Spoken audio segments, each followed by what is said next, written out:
Joaquín, ¿cómo estás? Muy bien, ¿qué tal, Daniel? ¿Cómo va el trabajo? Muy bien, trabajando con prejudiciales, que es lo que nos trae hoy a este foro de FIDE. Y como tú eres un gran experto en prejudiciales, tanto por tu experiencia en Luxemburgo como tu experiencia en España, en los tribunales españoles, es un lujo poder tenerte aquí para preguntarte y hacerte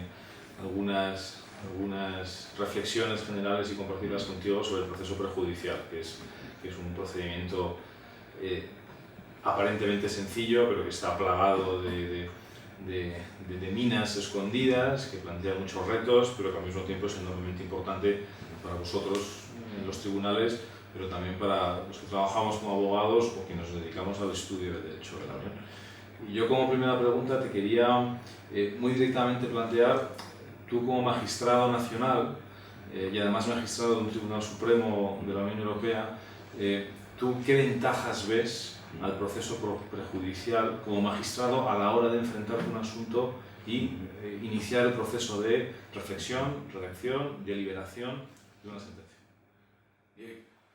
la pregunta lleva implícito un planteamiento, digamos, de capacidad de los tribunales para plantear o dejar de plantear cuestiones prejudiciales. ¿Qué ventajas les veo? Pero a mí, antes de hablar de ventajas, me gustaría subrayar no las ventajas, sino la necesidad de plantear cuestiones prejudiciales. Es decir, no tanto un concepto subjetivo de ventajas, sino como un concepto objetivo de necesidad del ordenamiento jurídico para el planteamiento de cuestiones prejudiciales. Porque yo creo que hay que hacer hincapié, no hay que olvidarlo, del deber de los tribunales de aplicar e interpretar el ordenamiento jurídico de la Unión Europea como un componente más del sistema de fuentes que debemos manejar. Nos llevaríamos las manos a las cabezas si constatáramos que un juez de lo civil resuelve un desahucio por falta de pago sin aplicar la ley de arrendamientos urbanos, que es la norma que debe tener en cuenta para decidir ese litigio. Pues habitualmente estamos resolviendo litigios en los que está concernido el ordenamiento jurídico de la Unión Europea sin aplicar la fuente de la norma que debe presidir la resolución de ese litigio. Por eso no es tanto una ventaja, sino una necesidad de nuestro sistema de ordenamiento jurídico el que los tribunales españoles planteemos y nos dirijamos al Tribunal de Justicia cuando veamos que hay una norma de ordenamiento jurídico de la Unión que necesita ser interpretada y que no ha sido aún, o bien cuando constatemos que una norma de derecho derivado puede plantear dudas de su conformidad con el derecho original y por lo tanto dirigirnos al Tribunal de Justicia para que en su caso sea el caso de cubrir. Una vez, digamos, delimitado el concepto y el escenario sobre el que debemos mover los tribunales de justicia, en el bien entendido de que no estamos, salvo aquellos que resuelven en última instancia, obligados a plantear la cuestión prejudicial, las ventajas, tanto para aquellos que no están obligados y solo facultados, y aquellos que sí que es como el Tribunal Supremo, que sí que estamos obligados por ser los que resolvemos en última instancia, la primera y fundamental ventaja es la de obtener la interpretación clara y uniforme por parte del Tribunal de Justicia de una norma de derecho de la Unión que nos va a servir no solo para resolver nuestro litigio concreto, sino para marcar pautas para decidir los demás litigios que dentro de nuestro sistema jurídico se estén suscitando en relación con la interpretación y la aplicación de esa misma norma jurídica, y además también cuando tengan que interpretarlo y aplicarlo para realidades diferentes los tribunales de otros Estados miembros de la Unión Europea. Con esto, además, se consigue reducir los conflictos jurídicos. Yo cada día estoy más convencido, y abro paréntesis, por eso el gran interés de la nueva casación contencioso-administrativa, cuyo modelo debería extenderse a todos los órdenes jurisdiccionales del sistema jurídico español, de poder contar con un órgano que centralice la interpretación del ordenamiento jurídico, porque es una manera de prestar tutela efectiva de manera indirecta. Se presta tutela directa al litigante concernido en el litigio concreto, pero se presta tutela indirecta a los demás ciudadanos que se encuentran en situaciones iguales y que tienen conflictos jurídicos semejantes. Con esto se gana en tiempo, se gana en efectividad. Y esta es una de las ventajas fundamentales del planteamiento de la cuestión prejudicial de interpretación, o en su caso, de validez del derecho de la Unión Europea. Y además, tiene una ventaja institucional, y es que los tribunales se convierten así en un instrumento indispensable para cumplir los compromisos que tiene el Estado español como miembro de la Unión Europea con la Unión Europea. De tal manera que jugamos así como si fuéramos los cancerberos, los porteros, que ante situaciones de incumplimiento por parte de nuestro sistema jurídico de esos compromisos podemos, si estamos atentos, resolver esas situaciones de incumplimiento, de falta, digamos, entre comillas, de lealtad con la Unión Europea, y eludir y evitar las consecuencias de todo orden económicas y jurídicas que se derivan como consecuencia de esos incumplimientos. Esto, en resumen, es la situación que yo veo. Y te haría la pregunta a la inversa. ¿Qué inconvenientes desde la perspectiva de la magistratura, qué inconvenientes le verías al planteamiento de una persona? Yo veo dos inconvenientes, uno menor y otro de mayor sustancia. El menor es que todo incidente en un proceso jurisdiccional supone ralentizar la decisión final, supone un parón, hay que esperar que intervenga un tercer contertulio en el debate procesal, ya no solo es el Tribunal Nacional con las partes en litigio, sino que es necesario dirigirse hacia el exterior para que nos den unas pautas interpretativas necesarias para la interpretación de ese ordenamiento jurídico. Y esto consume tiempo. Y muchas veces es necesario que los litigios sean resueltos en tiempo real, sobre todo si tenemos en cuenta que ya nuestro sistema procesal interno adolece de demoras, lentitudes que ya provocan, que añadir otras interrupciones provocan una mayor dilación. Pero teniendo en cuenta que el Tribunal de Justicia funciona razonablemente bien, que resuelve las cuestiones prejudiciales en un periodo que supera en poco el año y no llega al año y medio, yo creo que actualmente, si me equivoco me corrige Daniel, creo que estamos en 14 meses de media de resolución, pues es un tiempo que es soportable, sobre todo si se tiene en cuenta que esa respuesta que nos va a dar el Tribunal de Justicia va para servir no solo para resolver ese litigio en particular, sino para resolver otros muchos que están allí esperando. Pero el gran inconveniente para mí es la incapacidad manifestada cada vez más en estos tiempos. Yo creo que el Tribunal de Justicia está sufriendo las consecuencias de masificación de que adolecen todos los tribunales nacionales, es la falta a veces de rigor de la respuesta del Tribunal de Justicia, en el que nos encontramos con que después de ese tiempo que hemos consumido de 14 meses para dar una respuesta, la respuesta no nos satisface de manera decisiva sobre el litigio, porque en el fondo o bien no ha sabido el Tribunal de Justicia apreciar en todo su alcance la cuestión planteada por el Tribunal Nacional y la respuesta no sirve para resolver el litigio, o en el fondo lo que hace es devolverle la pelota al juez nacional y diciendo un par de obviedades en la sentencia del Tribunal de Justicia, teniendo en cuenta estas obviedades, estos parámetros, usted debe resolverlo, aplicarlo al litigio nacional, con lo cual muchas veces nos planteamos si para ese viaje hubieran sido necesarias estas alforjas.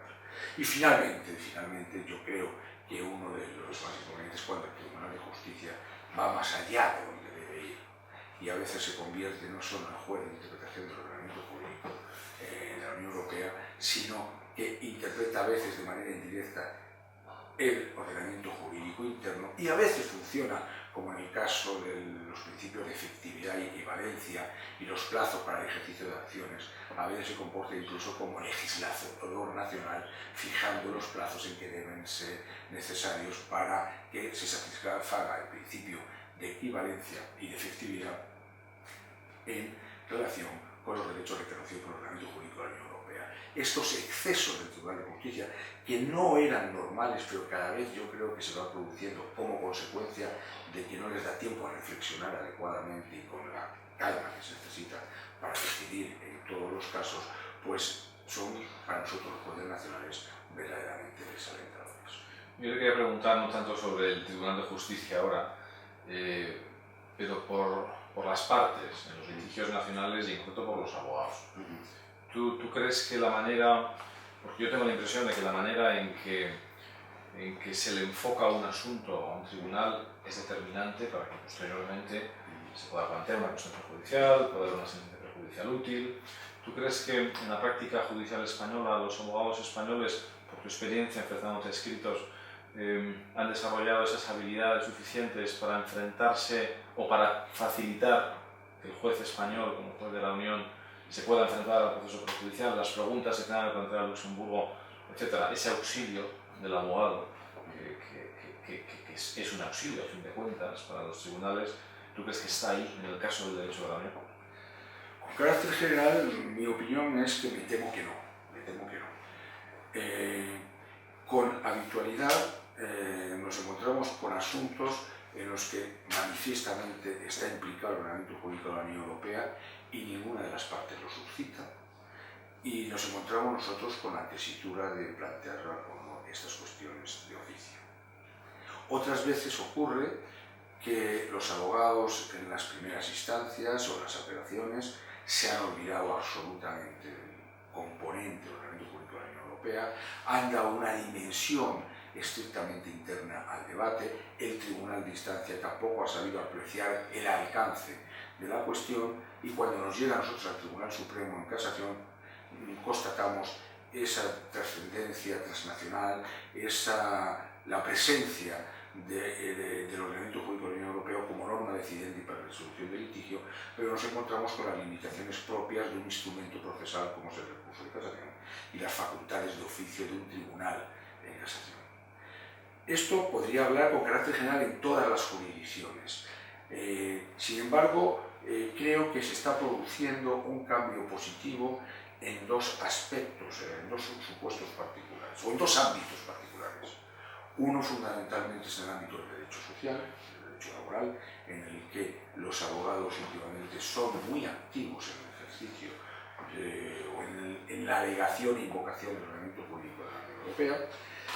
Y después, en el ámbito de la jurisdicción contencioso-administrativa, en un sector muy específico que es el derecho tributario,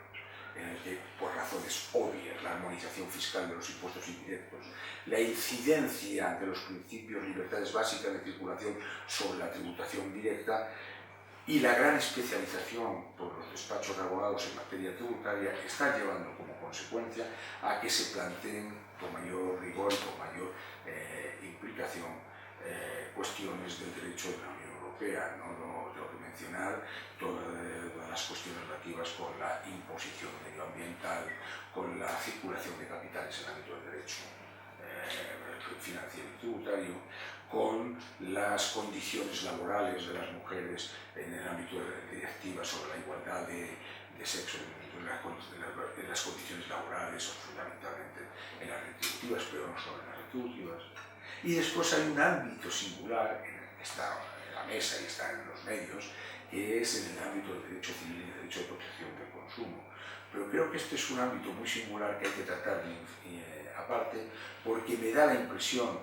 estoy hablando en teoría porque no lo conozco en su profundidad, que ahí hay bastante desorden. Es como un poco el pequeño movimiento sísmico que se produce después de un periodo muy largo de desierto jurisdiccional en el ámbito del derecho civil en relación al derecho de la Unión Europea, que supongo que cuando pase ya este periodo se asentará y nos situaremos en un nivel, digamos, de normalidad en el tratamiento del derecho de consumo y del ordenamiento jurídico de la Unión Europea. Pero es para mí un caso muy singular. Bien, Daniel, yo quería aprovechar, porque la pregunta me la estás haciendo tú a mí, como tú lo has dicho, experto en derecho de la Unión Europea, una experiencia que viví solamente con mi curso profesional de haber estado en Luxemburgo, pero da la casualidad que tú has estado en Luxemburgo en la misma condición que yo, en el mismo sitio que yo, y además durante el mismo tiempo más o menos que yo, con una diferencia, que tú eres más joven, eres más vivo y además vienes de la universidad donde ya eras, antes de ir a Luxemburgo, no solo un experto, sino un gran animador diversidad de las cuestiones que afectaban al ordenamiento jurídico de la Unión Europea. Y hoy tienes el privilegio de estar trabajando en un gran despacho de abogados, es decir, tienes la posibilidad de ser tú el que ponga en marcha en los debates procesales las cuestiones del ordenamiento jurídico de la Unión Europea. Te traslado a ti la misma pregunta que tú me has hecho a mí. ¿Cómo lo ves desde tu posición como abogado en ejercicio? Pues yo te contestaría con el mismo planteamiento que has hecho antes, primero destacando la relevancia del proceso prejudicial para el sistema jurisdiccional de la Unión, donde doy por incluido al sistema jurisdiccional español como una pieza más del sistema jurisdiccional de la Unión, y por tanto como una pieza clave, la joya de la corona, como se la ha llamado tantas veces. Desde un punto de vista más pragmático, las ventajas que tiene la cuestión prejudicial, visto desde la óptica de un abogado, es evidente que tiene una importancia desde el punto de vista de la autoridad. Cuando uno está buscando una respuesta contundente, una cuestión de derecho que va en interés de su cliente, es evidente que la respuesta que viene de Luxemburgo es una respuesta que al final contra eso no hay quien lo pare y por tanto se busca la autoridad y esa ventaja es una ventaja indiscutible. Y es cierto que aunque esa autoridad también la puede tener una sentencia de un órgano jurisdiccional nacional, sobre todo un órgano supremo o constitucional, el impacto sistémico de las sentencias de Luxemburgo, que van más allá incluso del territorio de un Estado miembro, hacen que esa autoridad se sienta más presente, incluso en un debate estrictamente nacional. Hay una cuestión también de calidad. La interpretación que vaya a hacer el Tribunal de Justicia como máximo intérprete del derecho de la Unión no es que vaya a ser de mejor calidad que la que puede hacer un órgano jurisdiccional nacional, pero es verdad que el órgano más autorizado para la interpretación del derecho de la Unión es el Tribunal de Luxemburgo, por el hecho de ser el último, y eso obviamente le da al contenido de la respuesta prejudicial un valor también añadido. No es solamente una cuestión de autoridad, sino que es también una cuestión de que quien responde es el máximo intérprete del derecho de la Unión. Yo creo que ante esa evidencia,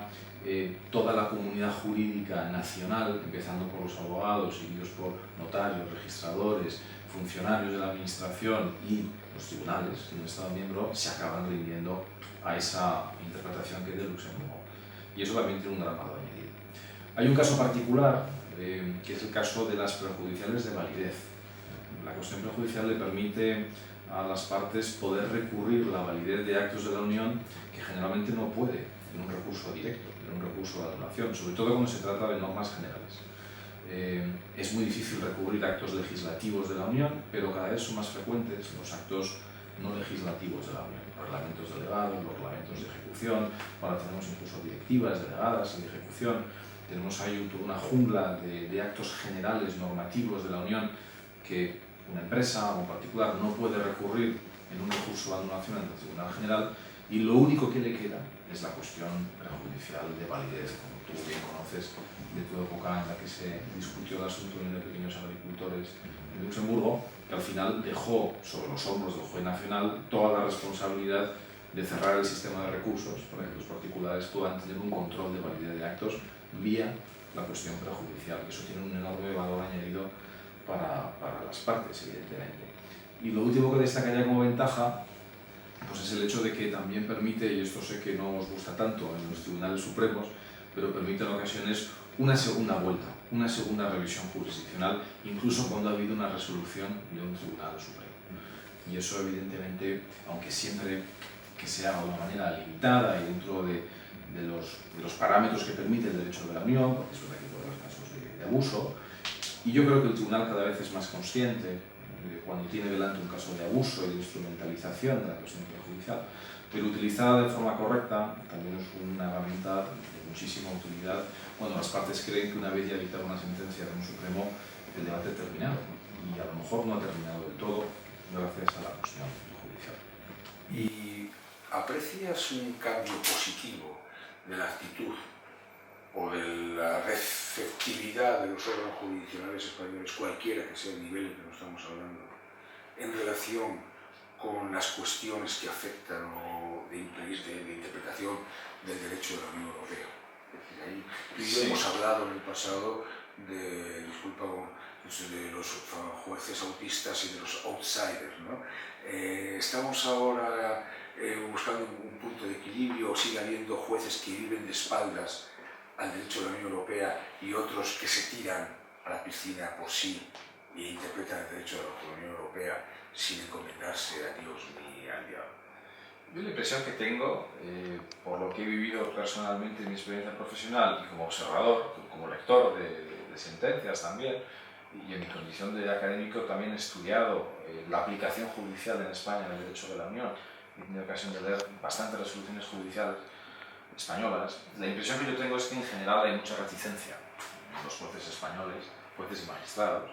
a plantear prejudiciales, incluso yo diría a enfrentarse a los problemas del derecho de la Unión con un cierto detenimiento. Y yo entiendo esa reticencia, yo entiendo que hay un problema de tiempo, y eso pesa, hay un problema también incluso de gestión de los asuntos en juzgado, y eso también yo lo entiendo, y luego yo también entiendo que el derecho de la Unión se ha vuelto un ordenamiento muy complejo. El día a día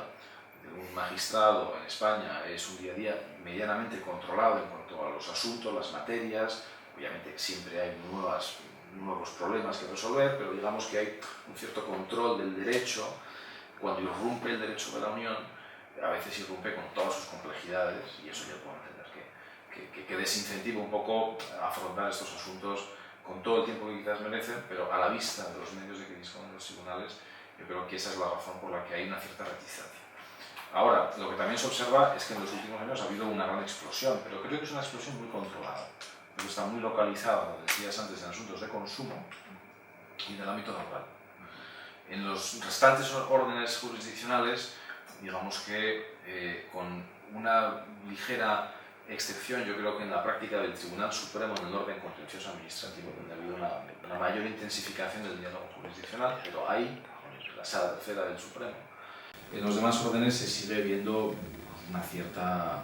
reticencia general, ¿no?, hacia el planteamiento. El caso más clamoroso es el del orden penal. ¿Sí?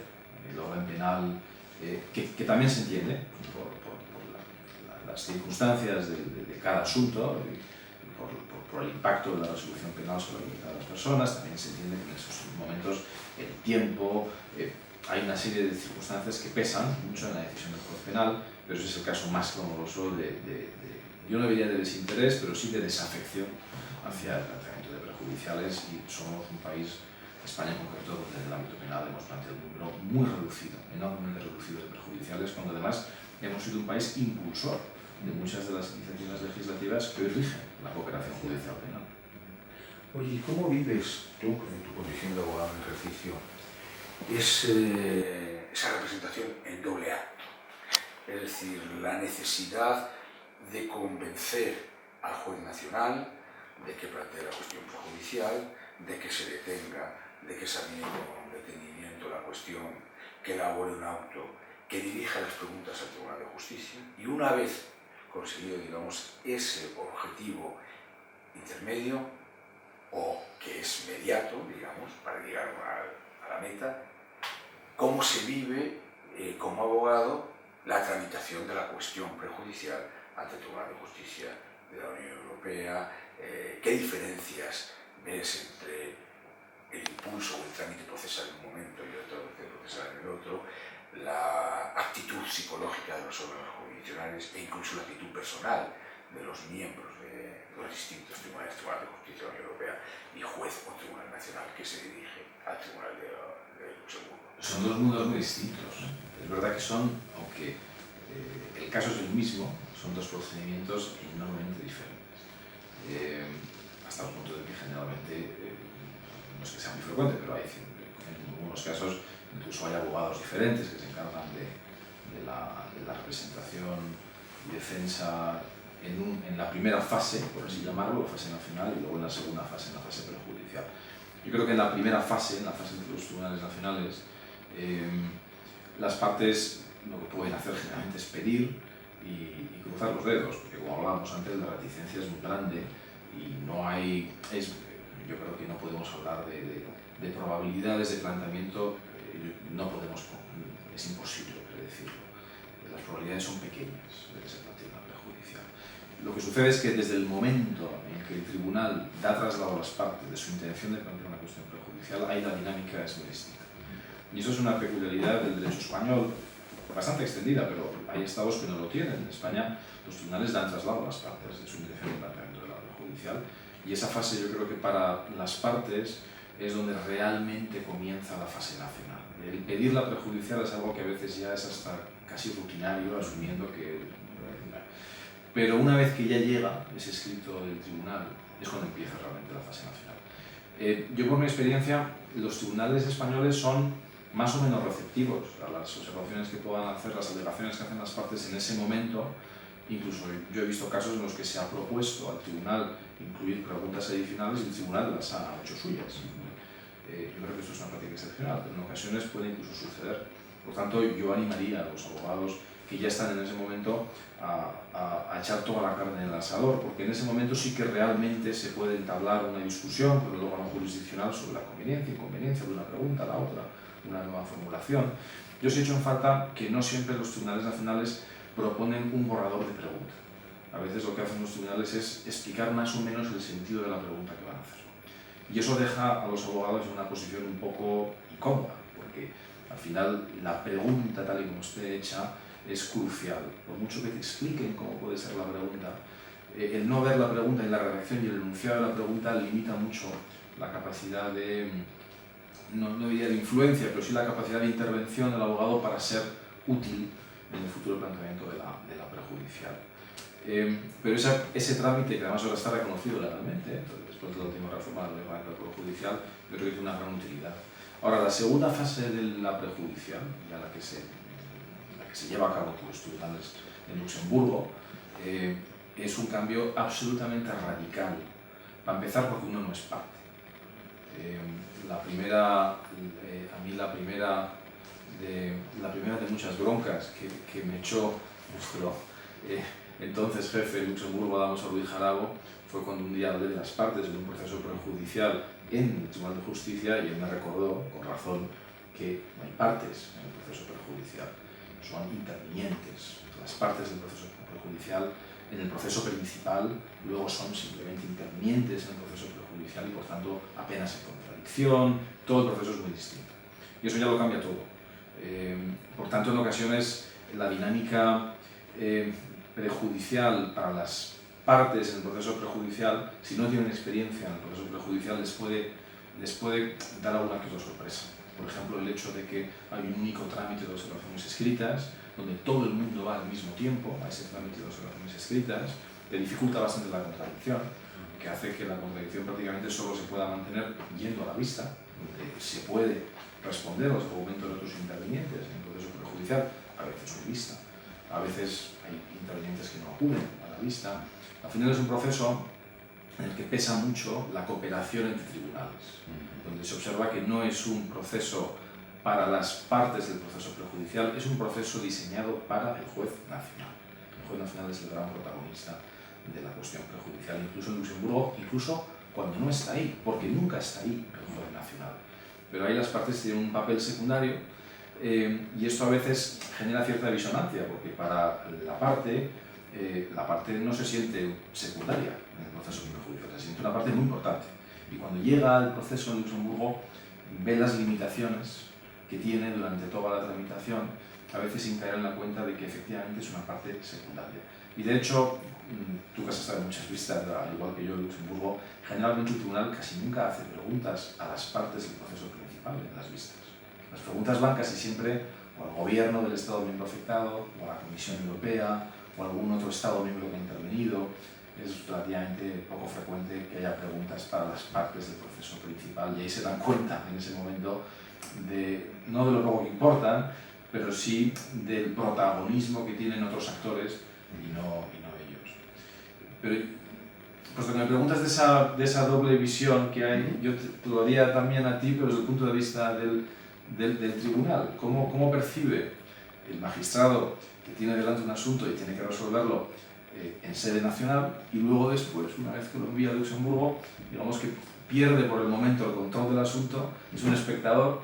y luego después llega una sentencia? ¿Cómo vivís vosotros ese proceso? Pues como el padre que manda a un hijo a un campamento en verano y durante mes y medio o un mes va a estar en manos ajenas y no sabe cómo volverá. Y esto ocurre. El juez nacional pierde absolutamente. El juez nacional, que en palabras del Tribunal de Justicia es el dueño, el señor, el amo de la cuestión prejudicial, hasta el punto de que si él decide retirarla, con la regla general es que queda sin contenido el reenvío prejudicial, y ya sabemos la jurisprudencia del Tribunal de Justicia sobre que nadie, ni siquiera el Tribunal Superior, el Tribunal Supremo, ni ningún órgano constitucional de control de constitucionalidad puede hacer, digamos, decaer la voluntad del juez nacional de plantear la cuestión. Pues este juez, que es el dueño, el señor de la cuestión prejudicial, se da cuenta de que pierde el control durante X tiempo de su hijo, de su criatura, y que lo que él ha preguntado puede acabar volviendo por cauces o con respuestas que poco tienen que ver con lo que él ha solicitado. Porque, tú lo has dicho, las partes en el litigio principal son las menos importantes, allí adquieren trascendencia e importancia la Comisión, las demás instituciones de la Unión si deciden intervenir, o los Estados miembros, cualesquiera Estados miembros que tomen la decisión de presentar alegaciones ante el Tribunal de Justicia. Pues bien, menos importancia, menos trascendencia, menos relevancia tiene el juez nacional el que plantea la cuestión, y si ocurre cualquier incidencia en el curso de la cuestión prejudicial tramitada ante el Tribunal de Justicia, y como consecuencia de las memorias de los escritos presentados por los intervinientes, se le da un golpe de timón a la cuestión, y a él nadie le pregunta. Él, que ha sido que es el que conoce la medida y el alcance de lo que necesita para resolver su litigio. Por eso se encuentra con esa situación, pero al mismo tiempo muy esperanzado, en la medida en que, si la respuesta viene en un tiempo real y es adecuada a la cuestión que él ha dirigido, le va a servir para resolver con seguridad y con certeza una cuestión que alcanza lógicamente de sus facultades de interpretación. Y además, tratándose de jueces ordinarios, es decir, de todos los miembros del Poder Judicial, dejando al margen al Tribunal Constitucional, que no forma parte de nuestro sistema jurisdiccional, el juez que plantea la cuestión prejudicial le permite colaborar en un control normativo, un control, digamos, de la adecuación del componente normativo de nuestro sistema jurídico, sea de nivel legal o sea de nivel reglamentario, en relación con el derecho de la Unión. Y eso al juez nacional, en la medida en que colabora en la realización de los principios reales que están detrás del ordenamiento jurídico de la Unión Europea, pues da mucha satisfacción. Y al fin y al cabo, como dice mi querido amigo Ricardo Alonso, y no solo tu querido amigo, sino, si me permites la palabra, tu maestro, si me permites decirlo, no sé si en el mundo académico es acertada esa expresión en este caso, no se trata solo de hablar ya de la libre circulación de los pepinos que se producen en el sur de España por todo el territorio de la Unión Europea, sino el que un ciudadano de Málaga sea tratado en Helsinki con los mismos derechos y las mismas garantías que un ciudadano finlandés es tratado en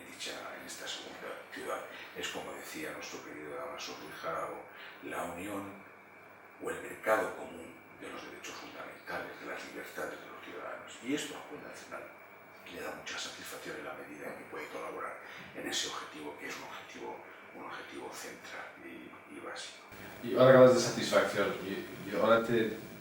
también te preguntaría por la frustración. Tú, como magistrado de un Tribunal Supremo importante de la Unión, hemos hablado del aspecto, digamos, positivo de las sentencias prejudiciales. Vosotros, hablando específicamente del caso del Supremo, como un Tribunal Supremo de la Unión, ¿cómo percibís las sentencias del Tribunal en las que se enmienda una jurisprudencia de un Tribunal Supremo? Y en concreto, cuando esa sentencia proviene de un tribunal inferior cuando previamente haya una jurisprudencia sentada de un Supremo. Es verdad que no son casos muy habituales, pero algunos casos hay. ¿Vosotros percibís que el Tribunal de Justicia, actuando de esta manera, confirma su papel de tribunal, digamos así, casacional, o lo consideráis más bien como una intromisión, un exceso del Tribunal de Luxemburgo? Bien, yo creo que el diálogo prejudicial implica una posición de igualdad entre quienes hablan, quienes se dirigen mensajes. Sea quien fuere, sea un juez de lo contencioso o un juez de primera instancia, un juez de instrucción que plantea la cuestión prejudicial al Tribunal de Justicia, ahí hay un diálogo de igual a igual. No hay una superioridad, no hay una jerarquía, hay una distribución de competencias. Yo me dirijo a usted, Tribunal, o me dirijo al Tribunal de Justicia de la Unión Europea porque usted es el competente para interpretar el derecho de la Unión Europea. Pero a la inversa, usted es competente para plantear el derecho de la Unión Europea, pero usted no puede, el Tribunal de Justicia, intervenir en el ámbito mío propio, que es la resolución del litigio nacional, interpretando el ordenamiento jurídico interno a la luz de los criterios interpretativos y los que me ha dado el derecho de la Unión Europea. Bien, si esto es así, cuando hay, digamos, conflicto interno, cuando hay discrepancias jurídicas en el ordenamiento jurídico interno y su interpretación de acuerdo con el derecho de la Unión Europea, entre un órgano inferior y el Tribunal Supremo, yo creo que hay un elemento importante que no debe olvidarse nunca, y es el valor de la seguridad jurídica. Es un principio central no solo de nuestro sistema interno en el artículo 9.3 de la Constitución, sino que es un pilar central del derecho de la Unión Europea. Por lo tanto, sin perjuicio de lo que tú has dicho antes y del efecto beneficioso que produce que los jueces inferiores, y la inferioridad entiendas en este caso como posición relativa en la estructura jurisdiccional, puedan discutir, es decir, al Tribunal Supremo o a cualquier tribunal superior, que esto entra dentro de la naturaleza de las cosas, y la jurisprudencia no se hace desde arriba, la jurisprudencia se hace desde abajo, a impulsos de abogados, de litigantes que plantean las cuestiones, y va llegando en la pirámide jurisdiccional, y es el Tribunal Supremo el que ratifica esos criterios, los modifica, los cambia o simplemente los da pautas distintas. Y eso entra en la naturaleza de las cosas. Ahora bien, el hecho de que en unas cuestiones prejudiciales, que es el caso que estás planteando, y por decirlo claro, en nuestro sistema jurídico lo hemos vivido muy intensamente recientemente, en relación con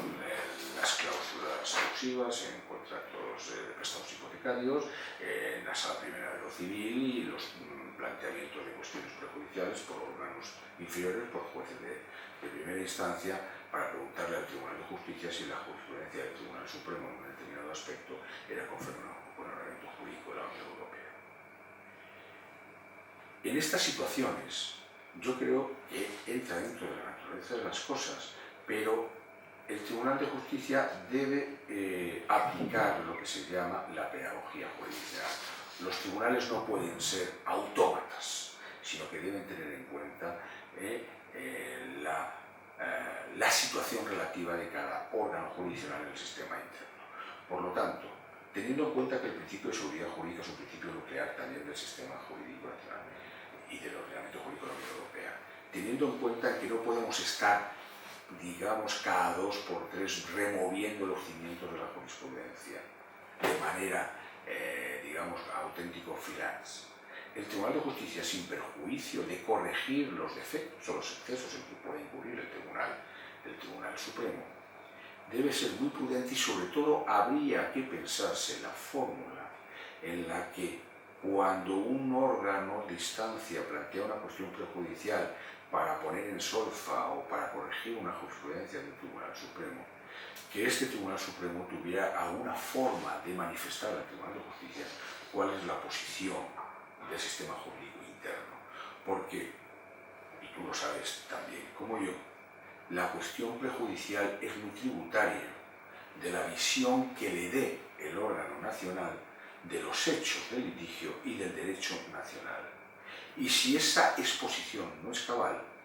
puede llevar al Tribunal de Justicia a dar una respuesta que tampoco sea cabal. Por lo tanto, un principio de prudencia justificaría que en estos casos el Tribunal de Justicia, que tiene los medios necesarios y que además tiene la virtud de que su sistema procesal es absolutamente aformal y que puede actuar sin estar sometido a los ritos formales en los que funciona nuestro derecho procesal interno, pues en esos casos recabar la opinión del Tribunal Supremo. Porque al fin y al cabo el Tribunal Supremo es el colaborador más inmediato del Tribunal de Justicia en la defensa de la interpretación y de la integridad del derecho de la Unión Europea. Y esto se ve muy claro en el nuevo recurso de casación contencioso administrativo. El nuevo recurso de casación contencioso administrativo, que está centrado en la idea de interés casacional objetivo para la formación de la jurisprudencia como única razón para emitir un recurso de casación, y en el que el legislador ha dado al Tribunal Supremo unas pautas para apreciar cuándo hay ese interés casacional objetivo. Una de esas pautas, o dos de esas pautas, son cuando en la sentencia a distancia haya aparentemente aplicado con error una doctrina del Tribunal de Justicia de la Unión Europea, o cuando, suscitándose la necesidad de plantear una cuestión prejudicial, la no necesidad de ese planteamiento no haya quedado suficientemente esclarecida. ¿Esto qué quiere decir? Tiene dos consecuencias. Primera, convierte al Tribunal Supremo, salvo las escasas excepciones de asuntos en los que no hay posibilidad de casación, en el único órgano jurisdiccional en el ámbito contencioso administrativo que resuelve en última instancia. Es decir, es el único órgano obligado a plantear cuestión prejudicial. Y en segundo lugar, le permite al Tribunal Supremo, en aquellos casos en los que se haya decidido no plantear cuestión prejudicial, hacer como cortafuegos y decir, cuidado, esta resolución que viene aquí en casación y que se ha decidido no plantear cuestión prejudicial, es necesario interrogar al Tribunal de Justicia para que fije la interpretación del ordenamiento jurídico de la Unión Europea. Con lo cual, el Tribunal Supremo centraliza el control de la aplicación e interpretación por los órganos jurisdiccionales contenciosos administrativos del derecho de la Unión Europea y se ha convertido y se convierte en la letra de ley en el colaborador más inmediato y más eficaz para el Tribunal de Justicia. Si esto lo trasladamos informalmente, porque no existen estas causas en la casación civil o estas razones en la casación civil, vemos claramente la importancia que tiene el que el Tribunal de Justicia considere a los tribunales supremos como contertulios privilegiados. Y no se trata de que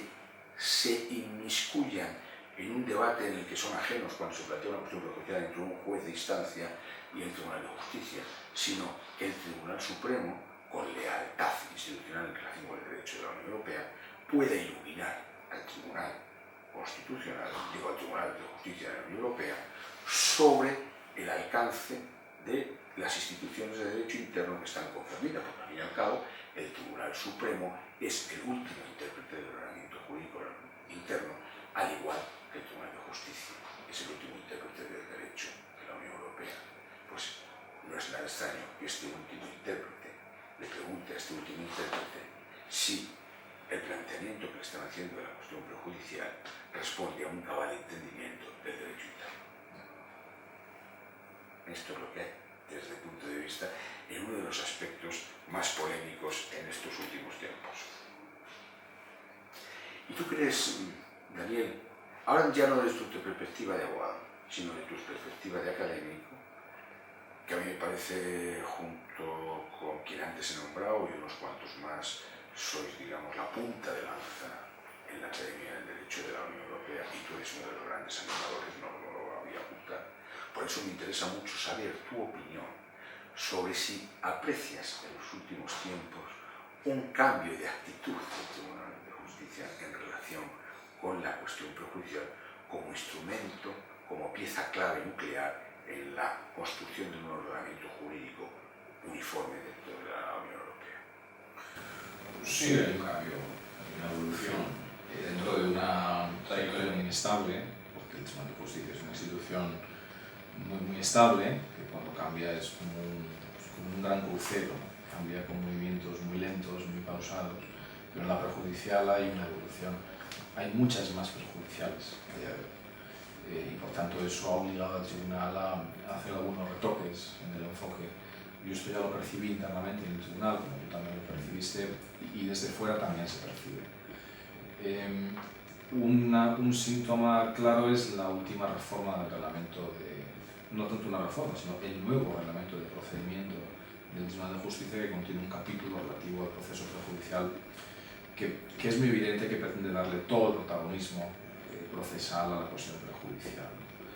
El reglamento de procedimiento está muy enfocado hacia la cuestión prejudicial como testimonio de la relevancia que tiene este proceso para el tribunal. Por tanto, ya hay una evolución en el sentido de que hay un reconocimiento muy claro en las normas procesales de la peculiaridad de este mecanismo de cooperación. Hay una evolución también muy evidente porque ha aumentado el número de sentencias, yo las llamaba las sentencias silentes, entonces he hecho una alusión a ellas antes, estas sentencias prejudiciales que dan una respuesta, que es una respuesta, yo las llamo silentes porque al juez nacional le dejan un poco indiferente,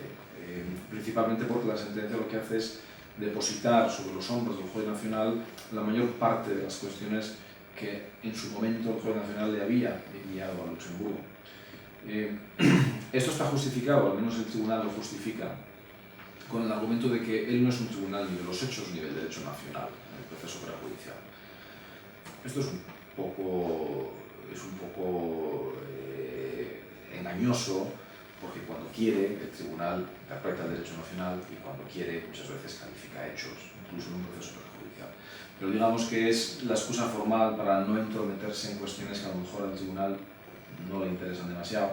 Y generalmente yo creo, por la experiencia interna del tribunal, no sé si estarás de acuerdo conmigo en esto, cuando hay sentencias silentes, muchas veces es porque el tribunal no disponía de suficientes herramientas para poder dar un pronunciamiento que no hay que olvidar, es un pronunciamiento no eficaz para la resolución del caso, sino que es un pronunciamiento que va a afectar a 28 Estados miembros, 520 millones de habitantes, es un pronunciamiento que tiene un impacto sistémico. Y por tanto, cuando no hay ni argumentos, ni elementos determinantes en el expediente para dar una sentencia muy categórica, el tribunal se asusta y hace una sentencia un poco vacía de contenido, con esa famosa coletilla de aspecto que corresponde al juez nacional determinar y al final dejando al juez pues, un poco gélido y en ocasiones frustrado, porque después de 15 meses esperando para encontrarse con eso, pues no lo había planteado por algunos supuestos. Esto va a más, y va a más porque como cada vez hay más prejudiciales y también desgraciadamente son cada vez más las prejudiciales que llegan con poca masa crítica, los tribunales nacionales envían la prejudicial con 4 o 5 folios, a veces no intervienen las partes en el proceso principal, o interviene solamente una. Los estados están muy saturados interviniendo en procesos prejudiciales, no pueden intervenir en todos. La comisión tampoco tiene capacidad para intervenir de una manera concluyente en todos y a veces los escritos de la comisión son cada vez más pobres. Eso contribuye a que el tribunal pues, pierda materia gris en el expediente y al final tengamos más sentencias de ese estilo. Hay también más decisiones de inadmisión de prejudiciales. De esto no se habla mucho porque suelen resolverse por auto y nunca leemos los autos del Tribunal de Justicia, pero los autos hay que leerlos igual que los autos de inadmisión del Supremo ahora, sobre todo en la Sala Tercera, porque son enormemente importantes, hay que leer los autos de inadmisión de prejudiciales también. Y esto se nota muy claramente en las estadísticas. Hay un aumento de inadmisiones y eso ha hecho que los motivos de inadmisión de prejudiciales ahora haya que tenerlos en cuenta. No hay que perderlos de vista, porque el tribunal está mucho más dispuesto a inadmitir prejudiciales, mucho más que hace 20-25 años. Y además ahora tiene un mecanismo, el mecanismo del artículo 99, que le permite, mediante un auto, en 3-4 meses, inadmitir una prejudicial y ya está, se acabó. Y la última cosa que comentaría es más prospectiva, no es tanto presente, pero sí puede venir en el futuro. Y es que quizás observamos que se cumple ese mandato que se introdujo en el Tratado de Niza,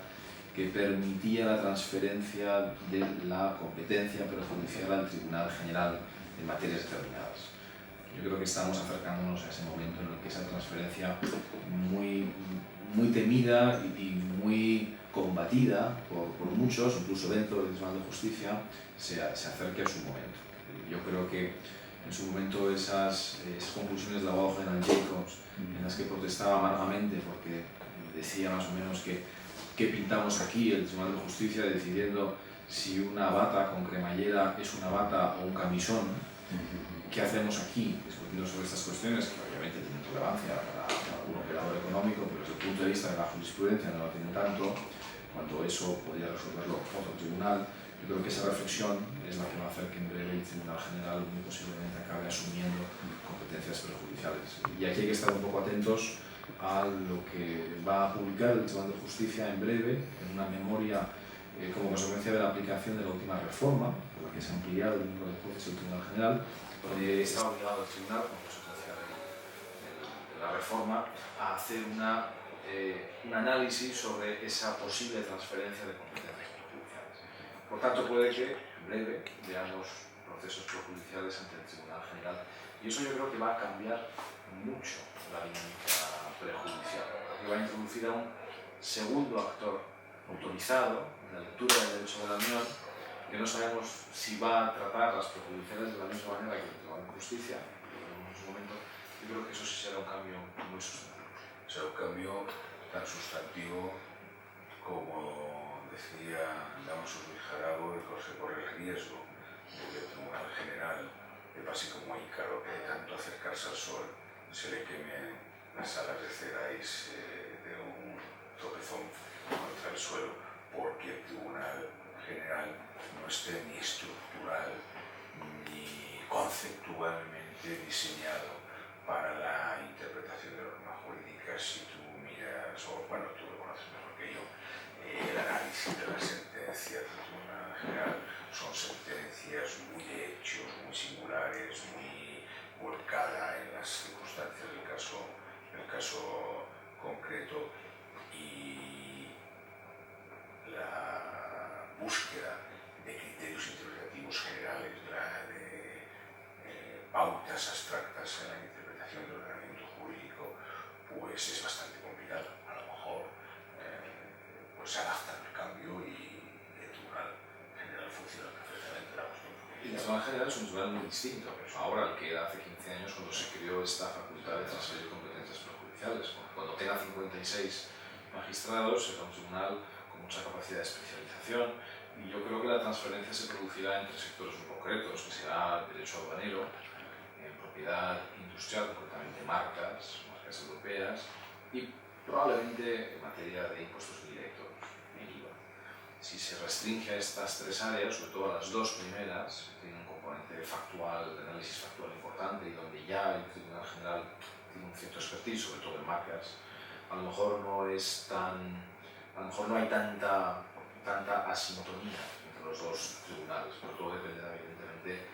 de la manera en que se diseña esa futura transferencia, las materias que afectan y cómo evoluciona el Tribunal General, ahora que va a tener 56 magistrados, no 28, porque esos 56 serán 54 después del Brexit. Fíjate que yo creo que como conclusión deberíamos llegar a un desenlace optimista, tanto los operadores jurídicos, pero especialmente los abogados, que sois los que movéis a los tribunales de justicia y los propios tribunales de justicia, debemos ser cada día más conscientes y no hace falta reflexionar mucho sobre esto, basta con mirar a las hemerotecas, de la incidencia mayor del ordenamiento jurídico de la Unión Europea y cada vez más en la vida cotidiana de los ciudadanos, y la necesidad de que estemos muy despiertos, muy proactivos para detectar los problemas de articulación de nuestro sistema jurídico con el derecho de la Unión Europea, para resolventar y resolver los problemas que se produzcan a la hora de reconocer y dar efectividad al derecho de la Unión, que el ordenamiento jurídico de la Unión Europea reconoce a los ciudadanos. Estoy totalmente de acuerdo con lo que dices. Ha sido un placer discutir de estos temas contigo, Joaquín, y espero que tengamos ocasión, estoy seguro, que tendremos ocasión para hablar muchas veces más sobre estos y otros temas también. Segurísimo, porque además es un placer hablar contigo.